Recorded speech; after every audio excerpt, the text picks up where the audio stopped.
Bwana leo nina njaa kweli. Hodi hapo. Leo nina njaa sana. Mheshimiwa. Jamani kichuya. Kamanda wangu, kwanza hongera sana. Kwanza hongera sana. Nyota 3. Kwa Kiingereza sogea bwana, huyu mtu wangu mimi alikuwa anakuja kila siku kwangu. Sasa hivi unajifuata na rafiki yako. Njoo kichuo tuungishe. Kweli sasa hivi wasomi nitawapenda.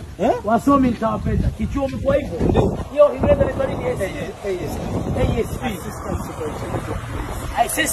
Assistant. Kazi wako la 7 wewe. Umeshangapi?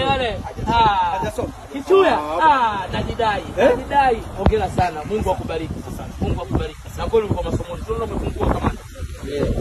Haya chagua gari la ndoto yako. Hela unazo sasa hivi, chagua gari la ndoto yako Kichuya. Chagua ili aisite na ipaki nyumbani. Ndio garantia hiyo kamanda. Kutwa kiaisiti barabarani. Kama dalali, patiwe ofisa.